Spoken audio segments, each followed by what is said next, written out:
भाजपा किस हद तक गिर सकती है और किस हद तक इस देश के गृह मंत्री अमित शाह झूठ बोलकर बरगलाने वाली बातें कर सकते हैं, इसका एक और तथ्य सामने आ चुका है।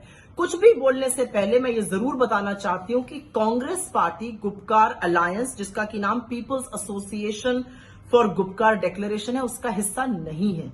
हम लोकल लेवल पर साथ मिलकर चुनाव जरूर लड़ रहे हैं। हमारा मानना है कि भारत के लोकतंत्र का यदि कोई हिस्सा बनना चाहता है तो इसका स्वागत किया जाना चाहिए। ये चुनाव आयोग चुनाव कराएगा, इसका स्वागत किया जाना चाहिए, पहली बात। दूसरी बात, आज अमित शाह देशद्रोही बुला रहे हैं पीडीपी को और बाकी जम्मू कश्मीर के नेताओं को। क्या वो देशद्रोही थे जब आपने उनके साथ मिलकर सरकार बनाई थी? ये हमारा पहला सवाल है। हमारा दूसरा सवाल है, आप भारत की अस्मिता क्या बचाइएगा? आप तो अंग्रेजों के पिट्ठू थे और आपकी आरएसएस ने आजादी के 52 साल बाद तक तिरंगा झंडा नहीं लहराया था, तो हमको तिरंगे पे पाठ मत पढ़ाइएगा, क्योंकि तिरंगे की अस्मिता के लिए हमने लहू का बलिदान किया है। आपसे आज मैं पूछना चाहती हूं कि आईएसआई को देश में आने की पठानकोट अनुमति कैसे और किसने दी और क्यों दी? आपसे मैं पूछना चाहती हूं कि मोदी जी लपके हुए पाकिस्तान बिरयानी और सेवई खाने क्यों गए?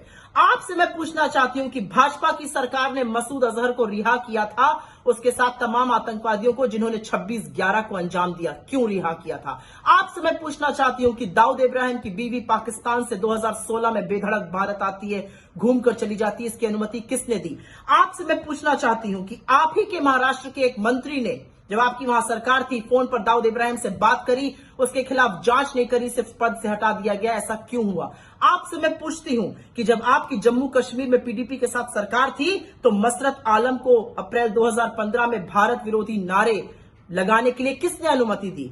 आपने आसिया अंद्राबी को जम्मू कश्मीर में चेहरा बनाया बेटी बचाओ आंदोलन का, और वो मसूद अजहर के साथ मिलकर देश के खिलाफ नारे लगाती हैं। तो अपनी अवसरवादी नीतियों और गंदी राजनीति को बंद करिए। आप तो वो हैं जो एक छोटी सी बच्ची के लहू पर भी राजनीति करते हैं, और हमें राष्ट्रीयता का सर्टिफिकेट मत दीजिए। राष्ट्रीयता का कुछ पाठ पढ़ने की जरूरत आपको है। धन्यवाद।